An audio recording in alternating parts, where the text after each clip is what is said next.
karena pada akhirnya pembangunan itu tujuannya adalah untuk manusia.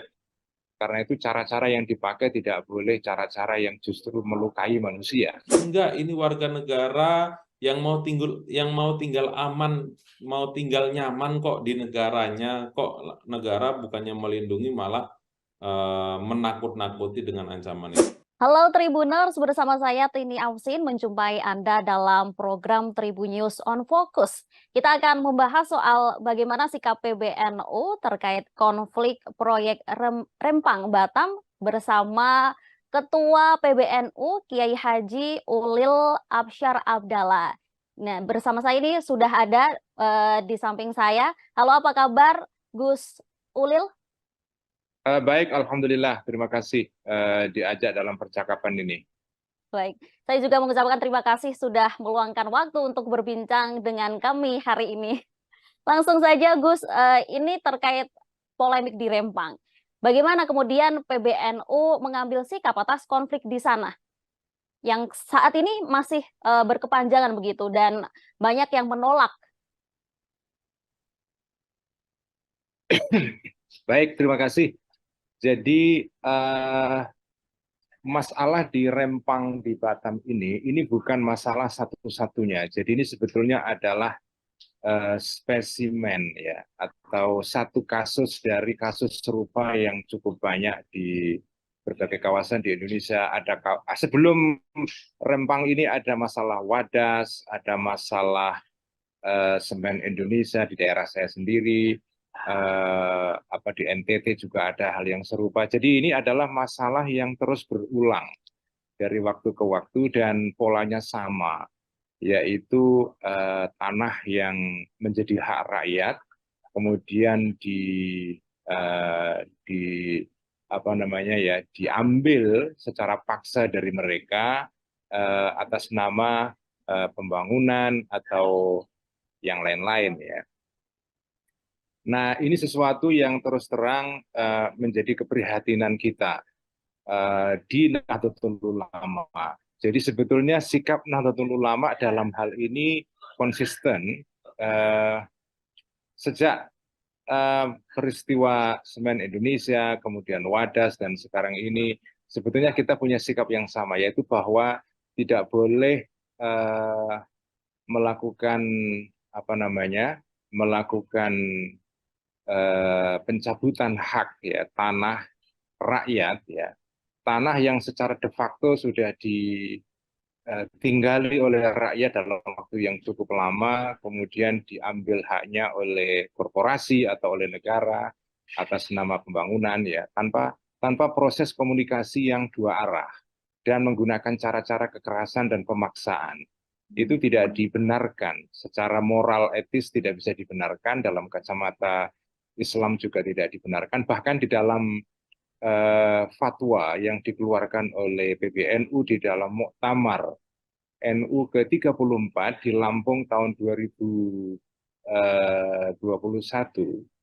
ya, itu dikatakan di sana bahwa merebut hak rakyat, tanah rakyat dengan paksa tanpa alasan yang sah dan dengan cara yang penuh dengan paksaan, itu haram hukumnya gitu loh. Jadi tidak bisa itu. Jadi terus terang kita sangat sedih peristiwa seperti ini berulang terus menerus ya. Kita menghendaki agar kita tahu kita tahu sesungguhnya bahwa memang ada kebutuhan pemerintah untuk melakukan pembangunan dan itu membutuhkan lahan ya. Kita tahu itu, kita membutuhkan investasi, meningkatkan pertumbuhan ekonomi. Kita semua mengerti kebutuhan itu. PBNU tidak menegasikan ya fakta bahwa pemerintah memerlukan investasi, memerlukan pertumbuhan ekonomi yang digenjot antara lain oleh investasi. Nah, tetapi itu tidak boleh mengorbankan hak rakyat. Jadi suara rakyat dan kemaslahatan rakyat pada akhirnya harus diperhatikan, sehingga komunikasi dua arah itu penting. Baik. Di dalam insiden ini juga ada pula bentrok yang berakhir banyaknya warga, ada sekitar 43 warga yang kemudian ditangkap oleh pemerintah, maaf, maksud saya aparat kepolisian kemudian mengalami luka juga. PBNU menyikapi ini seperti apa? Ya, pertama kita sedih sekali dengan kejadian seperti ini karena ini berulang terus-menerus ya.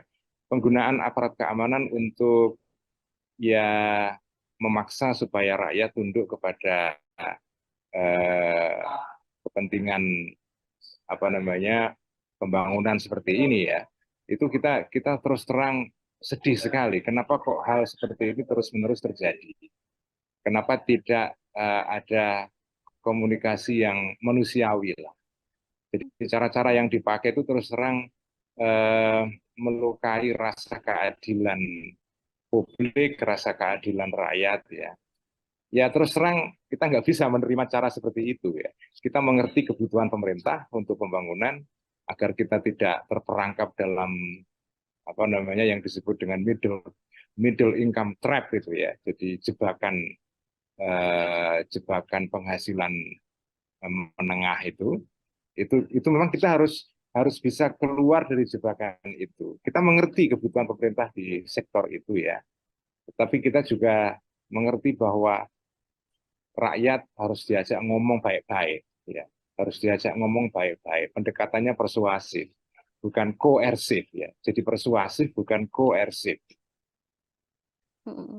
Baik, ini kemudian kemarin Bapak Kapolri Jenderal Listio Sigit juga mengatakan bahwa akan mendatangkan lagi ratusan apa namanya personilnya untuk ke Rempang. Ini bagaimana, Pak?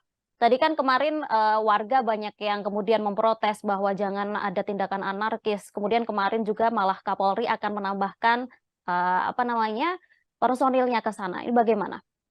Kita mendorong pemerintah ya dan juga aparat keamanan untuk dialog lah ya. Jangan menggunakan kekerasan. Jangan menggunakan kekerasan hanya dengan alasan bahwa apa namanya alasan yang sifatnya administratif ya. Jadi karena ini sudah keputusan pemerintah menjadikan kawasan di Rempang itu menjadi kawasan apa namanya PSN ya, apa namanya,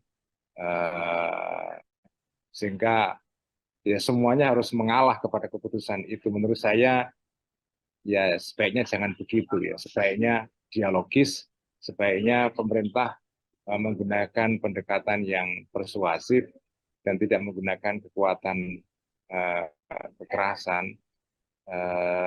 PBNU mendorong ya, menghimbau kepada semua pihak, termasuk juga pihak masyarakat di Rempang, supaya juga apa namanya ya apa namanya ya kita membela hak-hak rakyat di Rempang, tapi kita juga mengerti kepentingan pemerintah di pihak yang lain.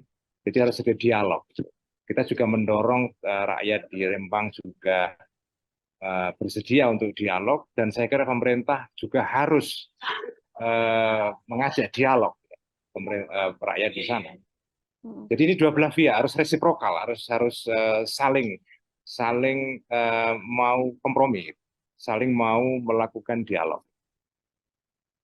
Baik, Gus Ulil, tadi PBNU juga bersikap haram katanya soal adanya aksi sewenang-wenang dari tindakan pemerintah ataupun aparat begitu. Ini apakah karena memang sikap pemerintah ini benar-benar tidak manusiawi begitu sampai akhirnya menyatakan sikap haram begitu?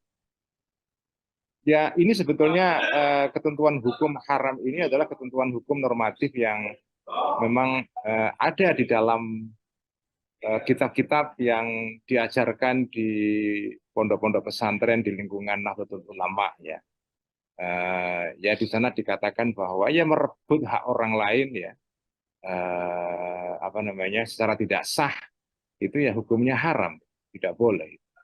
Jadi di dalam hukum Islam ya itu ada suatu ajaran, ada suatu apa namanya ya ajaran ya atau hukum yang mengatakan bahwa jika suatu tanah yang antah berantah ya, yang tidak digarap, tidak apa namanya, tidak dimanfaatkan, dan tidak juga jelas kepemilikannya, kemudian dimanfaatkan oleh seseorang dalam waktu yang cukup lama, ya, itu statusnya disebut sebagai ihyaul mawat, ya. Artinya orang melakukan apa namanya, pemanfaatan lahan yang semula itu lahan mati, dimanfaatkan oleh seseorang untuk supaya bermanfaat, ya. Nah, orang yang melakukan tindakan ihyaul mawat, ya, melakukan tindakan pengolahan lahan yang semula kosong, tidak jelas kepemilikannya, ya, tidak dimanfaatkan, ya, nganggur gitu, itu dia secara de facto dia adalah pemilik dari tanah itu.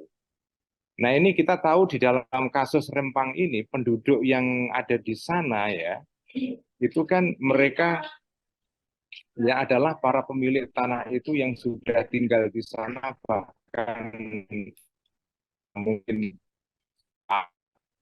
dari abad yang lalu itu. Jadi apa namanya, ya mereka ini ya pemilik sah dari tanah itu karena mereka sudah tinggal di sana. Jadi sekali lagi kita mendoronglah semua pihak untuk apa namanya, berdialog, ya. Jangan menggunakan kekerasan. Itu akibatnya tidak menguntungkan semua pihak, ya. Pemerintah sendiri nanti juga akan terkena getahnya. Ini mencederai kepercayaan publik kepada pemerintah. Ya, jadi kekerasan ini justru merugikan pemerintah karena akan melukai citra pemerintah, dan sekaligus juga merugikan rakyat yang menjadi korban dari kekerasan ini. Jadi cara yang paling baik memang dialog. Memang dialog ini itu memang ya tidak menyenangkan bagi pihak-pihak yang kepingin segera masalah ini selesai untuk keuntungan dia. Tetapi kan kalau satu pihak kepingin mendapatkan solusi cepat untuk keuntungan dia, itu kan artinya merugikan kepentingan orang lain. Jadi ya harus dialog, man. Harus dialog. Harus dialog. Ya, berarti apakah ini bisa disebut pemerintah sudah berlaku zalim begitu kepada warga Rempang, Gus? Ya, tindakan pemerintah seperti ini jelas tindakan yang mencederai rasa keadilan, ya. Kekerasan seperti ini tidak tepat, ya. Tindakan yang apa namanya mencederai rasa keadilan, dan sekarang ini ya kita lihat saja di dalam percakapan publik, ya, terus terang masyarakat publik marah, kan. Sebagian besar publik marah melihat peristiwa ini. Karena ada kekuatan yang punya kekuasaan menggunakan kekuasaan itu untuk memaksakan secara sepihak kehendaknya kepada pihak lain yang lemah. Siapapun kalau melihat situasi seperti ini pasti ya marah itu, karena ini melukai rasa keadilan umum, ya. Saya kira itu. Baik, tadi dikatakan bahwa pemerintah juga memberikan deadline akhirnya kepada warga sekitar untuk menaikkan apa namanya, proyek tersebut untuk direlokasi. PBNU sendiri apakah setuju dengan itu? Apakah tetap harus dihentikan sementara proyeknya? Ya, kita mendorong semua pihak sekarang ini cooling down, pemerintah cooling down, masyarakat juga cooling down, ya. Kemudian pelan-pelan membangun dialog, ya. Memang agak lama prosesnya, tetapi ya semua pihak cooling down, terutama pihak aparat keamanan, ya. Tolong jangan membuat keadaan lebih parah lagi dengan meningkatkan pendekatan keamanan lebih jauh lagi. Itu menurut saya tidak kondusif, tidak produktif, ya. Jadi cooling down. Mohon aparat juga apa namanya menahan diri, ya, tidak melakukan kekerasan seperti kemarin, dan pemerintah mencoba untuk memfasilitasi dialog dengan rakyat di sana, berbicara baik-baik, ya. Dan kita berharap segera masalah ini bisa dituntaskan, dan masalah-masalah serupa seperti ini untuk mendatang kalau bisa ya solusinya dicapai dengan cara dialog. Ya. Jangan sampai kekerasan seperti ini dipakai di dalam kasus serupa. Dan sebetulnya kasus seperti ini, ya kita walaupun saya tidak sedang meramal ya, tapi kasus seperti ini kalau tidak dilakukan perubahan pendekatan yang serius ya, akan berulang terus. Dan secara de facto sudah berulang berkali-kali. Jadi kenapa kok tidak belajar dari kesalahan yang lalu? Kenapa tidak belajar dari kesalahan yang lalu? Itu Mbak, terima kasih. Baik, ini Gus Ulil, ini kemarin juga pemerintah menyebut bahwa proyek Rempang ini akhirnya untuk kemanfaatan dan juga mensejahterakan warga apabila nantinya benar-benar bisa dibangun. Cukupkah janji tersebut menurut PBNU di tengah kondisi relokasi yang memanas ini, Gus? Ya, tentu saja kita paham ya, tujuan pemerintah ini adalah untuk meningkatkan pertumbuhan ekonomi, untuk membawa kesejahteraan bagi rakyat ya. Tetapi pendekatannya, yang kita keberatan adalah pendekatannya. Pendekatannya menurut saya kurang pas ya. Bahkan ya pendekatannya ini kalau seperti ini berbahaya. Pendekatan yang berbahaya. Karena menggunakan pendekatan keamanan. Bagi saya sudah tidak zamannya ya di era ini menggunakan pendekatan keamanan untuk pembangunan seperti ini. Ini kan pendekatan masa lampau. Ini pendekatan yang sebaiknya dihindari oleh pemerintah. Jadi memang pemerintah punya niat baik ya untuk menciptakan lapangan kerja, menciptakan peluang kerja, meningkatkan pertumbuhan ekonomi, menarik investasi, mengembangkan kawasan karena ini proyek strategis nasional ya, mendorong pertumbuhan ekonomi di Indonesia lebih tinggi lagi. Itu semua paham dan saya kira publik juga tahu itu ya. Cuma bagaimana cara eksekusi visi ini atau rencana ini itu tidak merugikan semua pihak, tidak merugikan orang-orang yang terdampak oleh proyek ini. Terakhir Gus, ini harapan besar baik. Terakhir Gus, ini harapan dari PBNU sendiri seperti apa? Sekaligus penegasan imbauan juga kemudian dari sisi pemerintah, baik juga warga di sana. Ya, himbauan pertama yang paling penting himbauan diarahkan kepada pemerintah, terutama aparat keamanan ya, menahan diri, menggunakan pendekatan dialogis ke depan, untuk kedepannya kedepankanlah pendekatan ini, pendekatan persuasif, pendekatan yang lebih manusiawi, karena pada akhirnya pembangunan itu tujuannya adalah untuk manusia. Karena itu cara-cara yang dipakai tidak boleh cara-cara yang justru melukai manusia. Kepada rakyat Rempang, ya PBNU dengan tegas menyatakan kami bersama mereka, ya, kami mendukung rakyat Rempang untuk mendapatkan hak-haknya dan diperlakukan secara adil ya, dan kami juga menghimbau kepada rakyat di Rempang untuk juga menahan diri ya, karena pada akhirnya hanya dengan jalan dialoglah masalah ini bisa diselesaikan dengan lebih baik.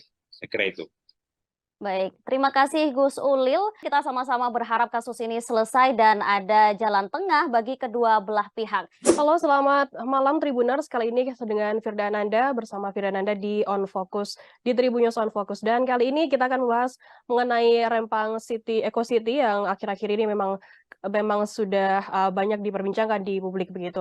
Dan pimpinan pusat Muhammadiyah saat ini melalui Majelis Hukum dan HAM-nya mengeluarkan sikap terkait dengan bentrok yang terjadi di Pulau Rempang, Batam, akibat pembangunan proyek strategis nasional atau PSN Rempang Eco City. Dan untuk membahas hal tersebut, saat ini Firda sudah terhubung dengan selaku Ketua Lembaga Hikmah dan Kebijakan Publik atau LHKP Pimpinan Pusat Muhammadiyah, ada Bang Ridho Alhamdi di sana. Halo, selamat malam Bang Ridho. Selamat malam Mbak Firda. Bang Ridho, untuk PP Muhammadiyah sendiri saat ini sudah mengeluarkan sikap begitu terkait dengan bentrok yang terjadi di Pulau Rempang soal pembangunan Rempang Eco City sendiri. Sebagai pengantar, apa alasan pernyataan sikap dari pimpinan Pusat Muhammadiyah sendiri? Ya, ini kan sebenarnya apa yang terjadi di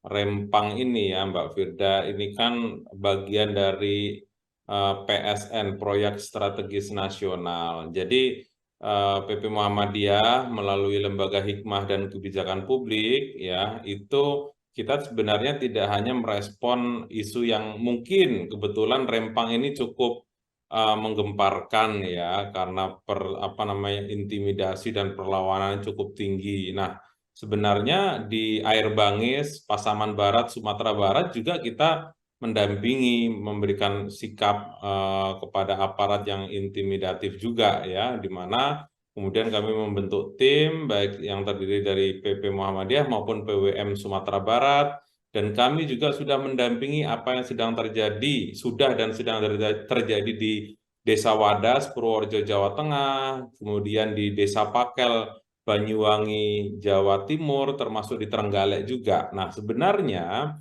proyek strategis nasional ini itu kan hampir mayoritas, bukan hanya mayoritas, mungkin semuanya bermasalah. Apa masalahnya? Satu, pemerintah ya selaku penyelenggara negara ini tidak mengedepankan cara-cara yang damai, tidak mengedepankan cara-cara yang mengedepankan hak asasi manusia. Selalu melalui cara-cara kekerasan, intimidasi, membuat ketakutan, sehingga fungsi negara yang seharusnya melindungi segenap tumpah darah rakyat Indonesia, melindungi keamanan warganya, terbalik seperti seorang penjajah yang melihat ada para pemberontak. Nah, di sini kami selaku kekuatan masyarakat sipil harus membela ya Islam sebagai agama yang rahmatan lil alamin, dan Muhammadiyah mempunyai misi amar ma'ruf nahi mungkar, harus bersama masyarakat, harus membela warga dan masyarakat yang tertindas, karena memang di sini temuan Komnas HAM selalu menunjukkan adanya cara-cara intimidatif dan tidak manusiawi. Nah, ini yang bagi kami sebagai manusia itu merasa terpanggil untuk membela dan mendampingi tentunya ya warga yang terdampak itu. Gitu kira-kira Mbak Firda. Berarti dalam artian mewakili masyarakat sipil untuk mendampingi mereka dalam menghadapi dengan bentrok-bentrok yang ada begitu ya Bang. Kemudian dari catatan kami sudah ada setidaknya ada 8 sikap yang dinyatakan oleh pimpinan Pusat Muhammadiyah sendiri terkait insiden di Rempang sana yang ditujukan kepada Presiden Joko Widodo, kemudian ada juga ke Kapolri, Panglima TNI hingga DPR RI. Mungkin bisa dijelaskan Bang lebih detail terkait hal ini? Ya, memang ini kan tidak terlepas dari kebijakan pemerintah pusat ya. Artinya Presiden Jokowi sebagai kepala negara dan kepala pemerintahan mempunyai wewenang untuk apakah menghentikan ya atau menyetop dulu, atau setidaknya menghentikan tindakan intimidatif dan kekerasan yang dilakukan atas nama negara ini, Mbak. Ya, atas nama negara. Tidak ada di dunia ini negara yang begitu kejam terhadap rakyat. Salah satu syarat adanya negara itu kan adanya warga negara, yaitu masyarakat. Tetapi kalau seandainya warga negaranya itu dibegitukan ya, diintimidasi, ditakut-takuti, ini menyalahi konstitusi. Karena apa? Pemegang kedaulatan negara itu adalah rakyat, ya, pemegang sah ya. Sedangkan presiden, DPR, gubernur, bupati itu adalah tenaga outsourcing yang kita sewa setiap 5 tahunan. Jadi pemegang sah hak Republik ini ada di tangan rakyat. Apalagi kalau seandainya rakyat kita sampai ketakutan melakukan perlawanan, ini kan sangat menyedihkan ya Mbak ya. Kami sebagai organisasi keagamaan yang mempunyai misi amar ma'ruf nahi mungkar dan juga misi kemanusiaan, itu kita tersentuh untuk kemudian membela bersama-sama masyarakat yang lain untuk melindungi sesama warga negara. Gitu kira-kira Mbak Firda. Jadi pemerintah yang diwakili oleh Presiden, ya termasuk kemudian Menko Perekonomian, termasuk juga Menko Marifest maupun Panglima TNI dan Kapolri, cobalah dikedepankan cara-cara yang lebih manusiawi gitu ya, musyawarah ya. Katanya dulu kan Jokowi ketika wali kota Solo menyelesaikan masalah pertemuan bahkan sampai 50-an kali kepada warga agar supaya menyelesaikan. Cobalah itu diterapkan di masyarakat Rempang untuk berdiskusi mencari solusi yang terbaik sehingga memang warga ini benar-benar clear. Memang tidak mudah, tetapi insya Allah ini tidak sulit jika memang pemimpin itu punya visi dan pemimpin itu melindungi seluruh rakyatnya gitu ya, bukan seperti yang sekarang terjadi kan, rakyat begitu mendapatkan perlakuan tidak manusiawi ya, perlakuan yang sangat-sangat seperti antara penjajah dan yang terjajah, dan itu juga terjadi di Wadas, bahkan juga di Pakel pun ya, itu juga yang bahkan sampai meninggal itu juga aktivis lingkungan, itu juga bagian dari cara-cara negara yang sangat intimidatif. Bahkan kalau meminjam istilahnya Pak Busro, bisa dikatakan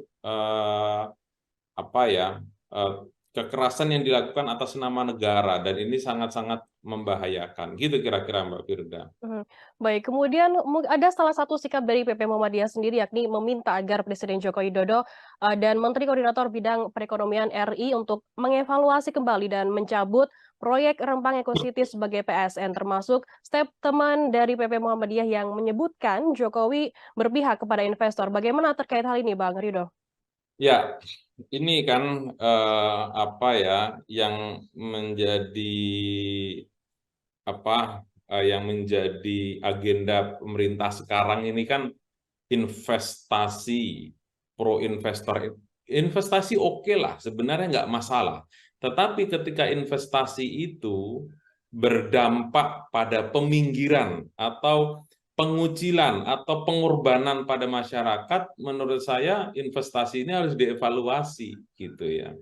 Karena apa? Karena pada hakikatnya kan harapannya investasi yang dilakukan oleh pemerintah sekarang ini kan berdampak kepada warga negaranya, pribuminya kan gitu. Bukan kemudian kebijakan ini mengedepankan keinginan investor tetapi membahayakan keamanan warga negaranya. Nah, kami harus mengingatkan lagi-lagi amanat konstitusi Undang-Undang Dasar 1945 gitu ya, yang dimana rakyat itu adalah pemilik sah Republik ini. Rakyat itu harus dilindungi ya oleh negara, bukan kemudian dikucilkan hanya demi investor ya. Nah, investasi penting, tetapi jika investasi itu mengerugikan bangsa sendiri, maka investasi itu harus dipinggirkan. Apalagi ketika pemerintah mengatakan ya, Menko Marifest Pak Luhut mengatakan kalau ada yang menghalangi maka akan saya bulldozer. Itu kan sebuah ancaman yang berdimensi besar ya, dan itu kan menakut-nakuti ya. Artinya sebagai seorang pemimpin ya jangan menakutilah. Kalau seandainya memang tidak bisa menyelesaikan, berarti memang kegagalan Anda sebagai seorang pemimpin gitu ya. Bahwa negeri ini membutuhkan pemimpin yang teduh, pemimpin yang bisa mengayomi masyarakatnya, bukan menakut-nakuti dengan bulldozer, Mbak. Bulldozer itu kan ya simbol bisa melibas segalanya. Kan ini kata-kata ini kan sangat melukai hati masyarakat yang harusnya merindukan sosok pemimpin yang teduh, merindukan pemimpin yang mengayomi, bukan menakut-nakuti, dan itu menggunakan baju sebagai pejabat negara. Nah, saya kira pemerintah bersikap bijak lah sebagai penyelenggara negara dan melindungi, bukan menakut-nakuti, ya.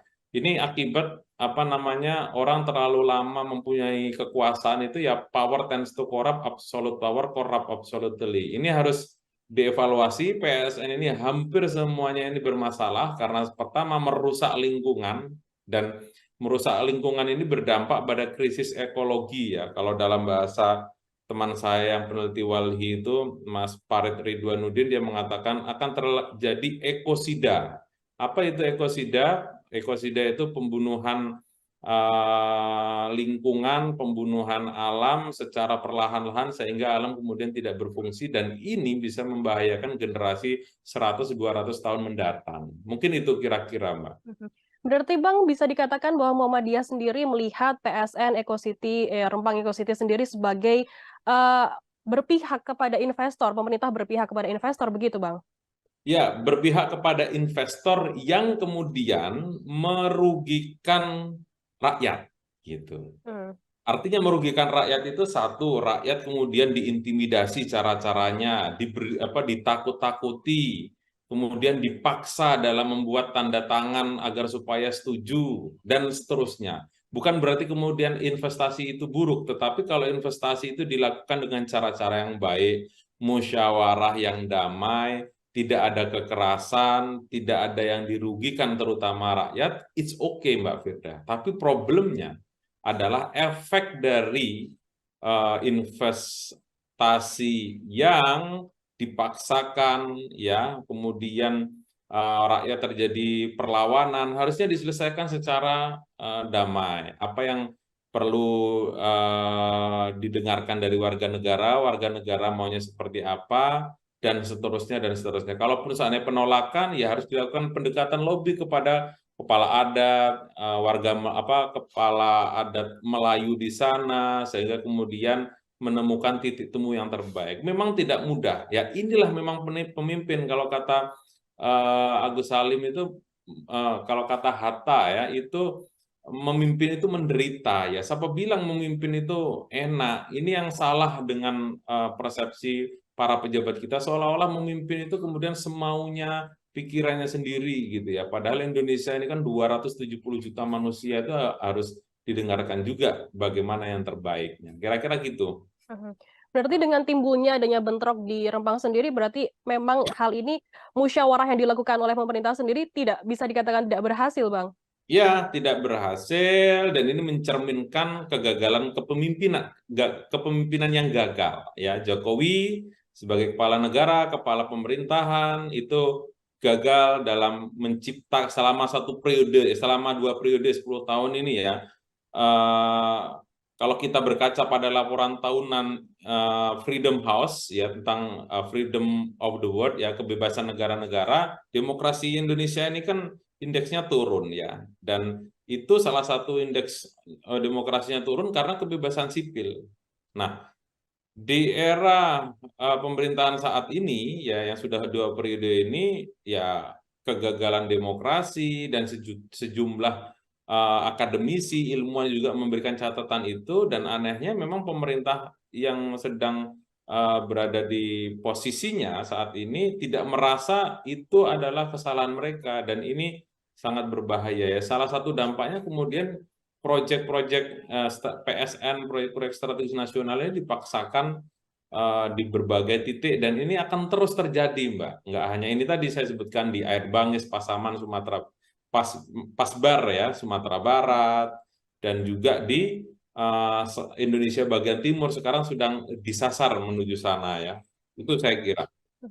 Bang, soal hak masyarakat di Pulau Rempang sendiri, dari pimpinan Pusat Muhammadiyah mendesak agar pemerintah segera menjamin dan memuliakan hak masyarakat Pulau Rempang untuk hidup dan tinggal di tanah yang mereka tempati selama ini. Sementara dari segi pemerintah sendiri disebutkan ada ganti untung begitu, diberikan rumah, kemudian diberikan lahan lain, kemudian sementara waktu diberikan uang makan bahkan dan juga uang sewa rumah. Apakah menurut PP Muhammadiyah sendiri ini belum cukup untuk warga Rempang sendiri?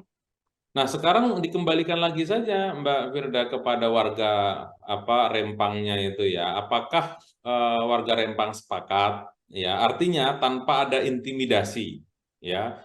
Jadi istilahnya kalau dalam berbisnis itu antara demingkum ya. Jadi saling ridho. Nah, betul nama saya ridho kan. Saling rela, saling ikhlas di antara kedua belah pihak, antara pemerintah dan warga Rempang, kalau memang itu terjadi dan mereka setuju tanpa ada paksaan, ini catatannya Mbak ya, tanpa ada intimidasi, maka ya PP Muhammadiyah kami LHKP itu tidak masalah. Dalam arti tadi itu, warga memang benar-benar sepakat tanpa ada paksaan dari siapapun. Gitu. Kalau itu memang oke dengan tawaran tadi, nggak masalah. Tetapi untuk melihat situasi seperti ini kok sepertinya sulit menebak itu menjadi sebuah kesepakatan. Itu lagi-lagi sebuah tawaran yang dipaksakan oleh pemerintah agar supaya PSN ini berjalan dengan lancar. Ya itu kan modus-modus itu ya seperti yang dilakukan di Wadas Jawa Tengah itu Mbak, dengan cara-cara paksaan sampai ketakutan ya. Jadi yang diserang ini lagi-lagi bukan hanya soal fisik, psikis warga ini juga akhirnya ketakutan. Dari banyak sekian warga itu, siapa yang dikorbankan? Ibu-ibu dan anak-anak, Mbak. Ini kan sangat menyedihkan ya, anak-anak yang harus sekolah, ibu-ibu yang kemudian harus menjaga stabilitas dapur mereka tiap hari, berada begini ini kan sangat tergoncang sekali masyarakat. Itu hak mereka untuk hidup aman dan nyaman saja sudah terenggut hanya gara-gara PSN yang merugikan nilai kemanusiaannya mereka gitu, Mbak. Dan Bang Rido mungkin bisa ditanggapi soal bentrokan yang memang sudah terjadi di Rempang sendiri. Yang menjadi sorotan dalam beberapa hari terakhir adalah adanya gas air mata, Bang, yang dipakai untuk meredam aksi massa di sana. Bagaimana untuk PP Muhammadiyah sendiri melihat situasi ini? Mungkin perlukah ada sikap tegas kemudian yang harus dijatuhkan kepada aparat?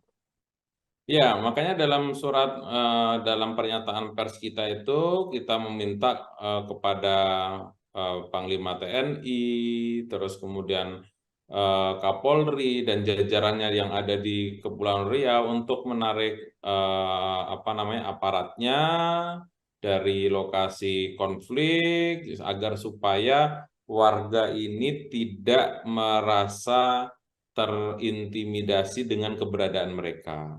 Lalu kemudian pemerintah melakukan pendekatan kepada tokoh-tokoh adat yang ada di Rempang, yang ada di yang ada di Batam, ya, sehingga kemudian tercipta suasana kekeluargaan sesama anak negeri, gitu ya, sehingga Indonesia ini benar-benar bisa menjadi rumah bagi seluruh warga negaranya, ya, seluruh masyarakatnya, ya, untuk tinggal aman dan nyaman. Karena simbol-simbol aparat yang masih ada di lapangan ini kan simbol kemudian warga itu masih terasa terintimidasi, apalagi kemudian dengan gas air mata, kemudian dengan pasukan yang beragam, itu kan membuat warga itu ketakutan, Mbak.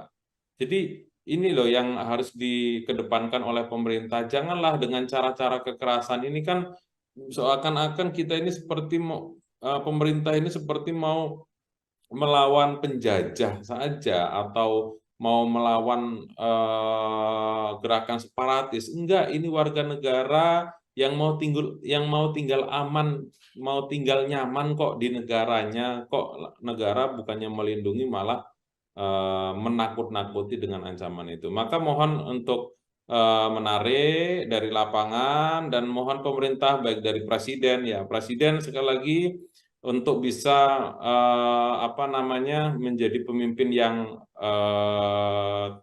memiliki teladan, dan di masa akhir jabatan Jokowi harus bisa memberikan contoh yang baik dan meninggalkan kesan kepada warga negaranya sebagai pemimpin yang mengayomi seluruh warga negaranya yang ada di kawasan Republik Indonesia. Itu, Mbak.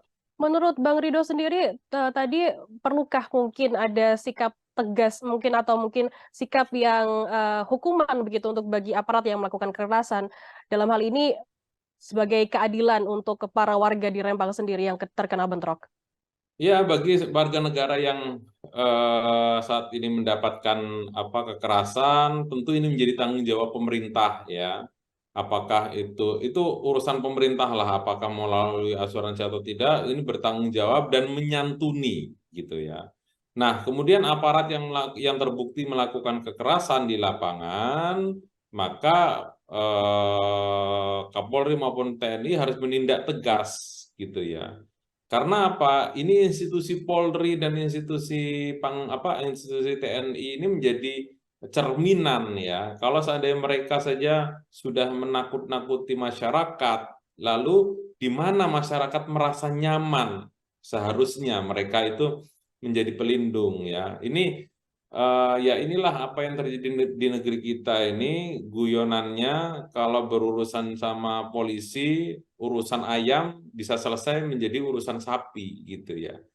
Nah, citra buruk ini harus dirubah lah, maka kesempatan sekarang bagi pihak kepolisian maupun TNI untuk merubah citra bahwa militer itu bersama rakyat, militer itu melindungi rakyat, maka jika ada oknum yang melakukan kekerasan harus ditindak sesuai dengan aturan yang berlaku di masing-masing institusi. Gitu saya kira, Mbak. Karena Jadi kalau harus tidak, warga akan terus melakukan perlawanan, ya. Dan ini lagi-lagi yang dirugikan adalah seluruh anak negeri kita ini. Kita seperti ya perang saudara, kira-kira gitu, Mbak, ya. Perang saudara, dan ini kan menyedihkan, ya, apa yang terjadi di sejumlah titik ini, baik di Rempang ataupun beberapa bulan yang lalu di Air Bangis Pasaman Sumatera Barat. Itu kira. Jadi memang harus ada, mungkin kalau ada oknum yang melakukan harus memang ditindak tegas begitu ya, Bang.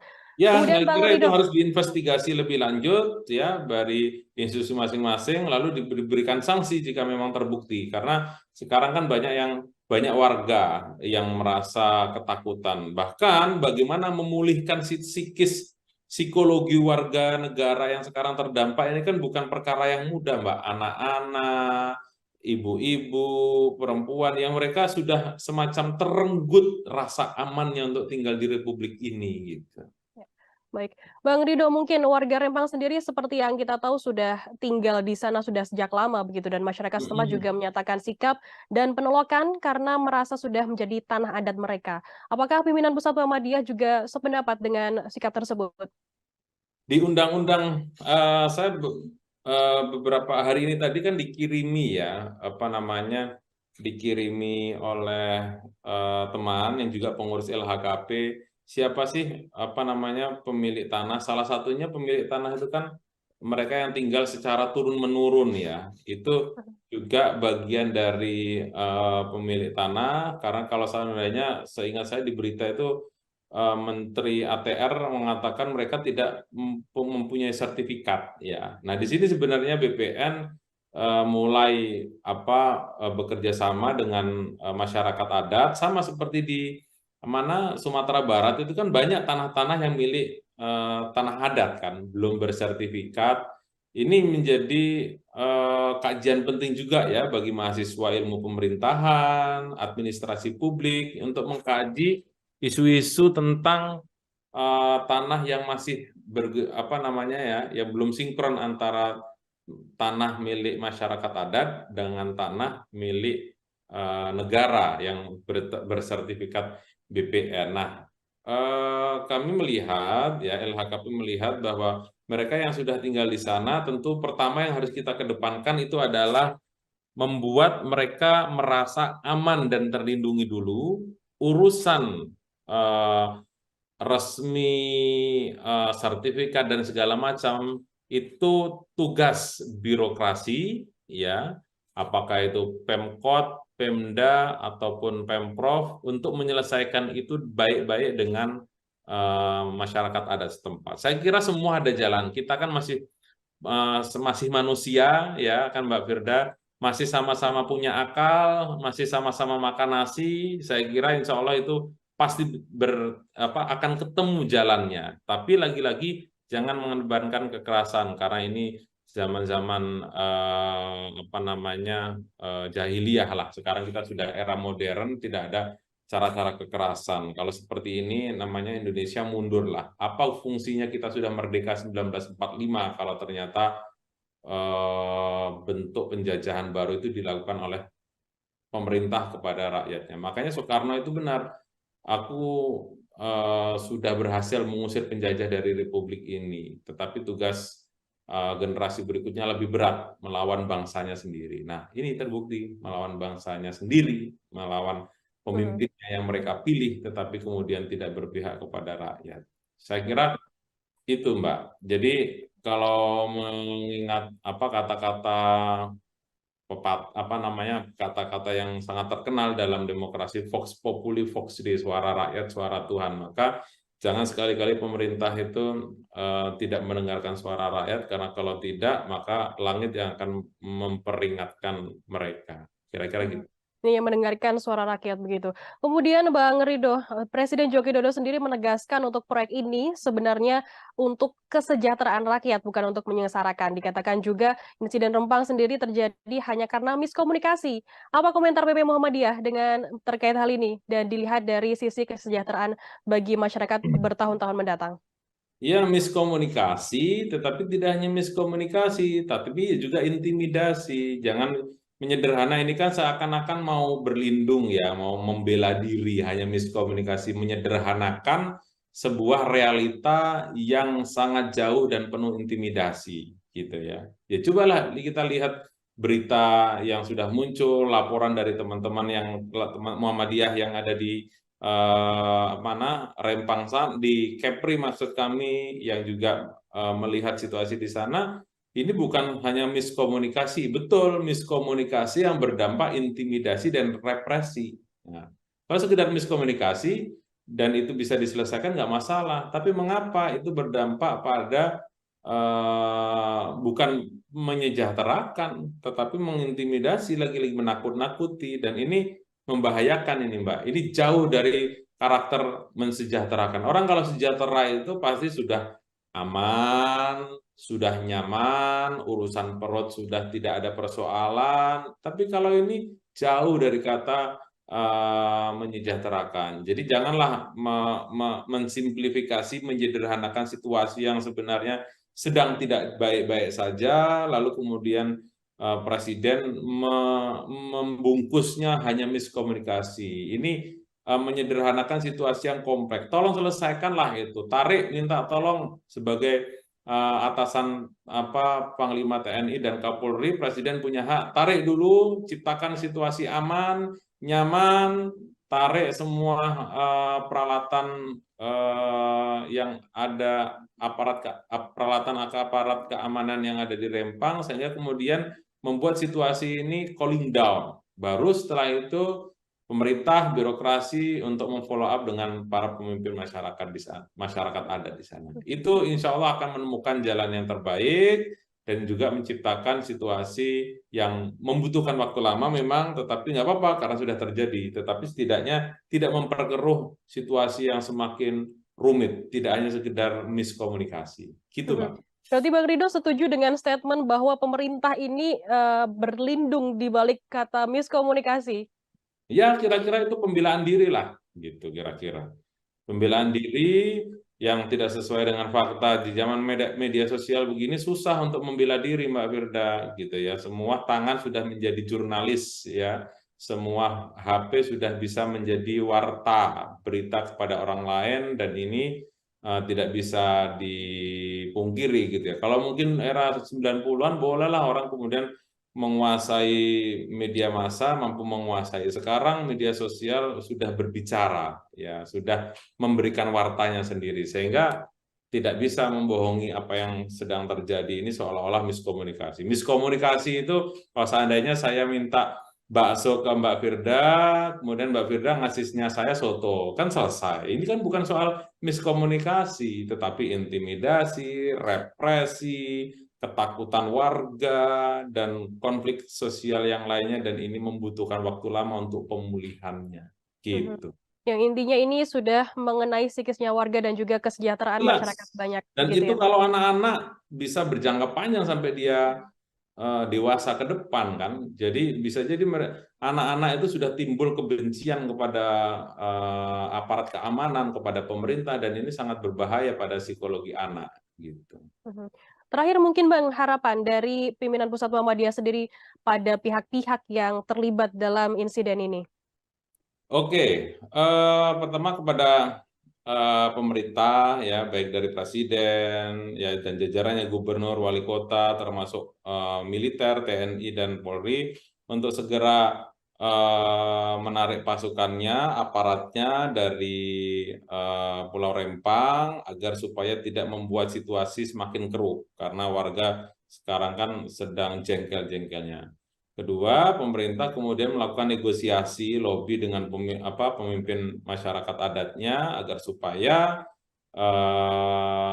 para pemimpin adatnya ini bisa menenangkan. Ya, terus kemudian menerjunkan dokter, tim kesehatan, termasuk psikolog untuk recovery masyarakatnya. Ya.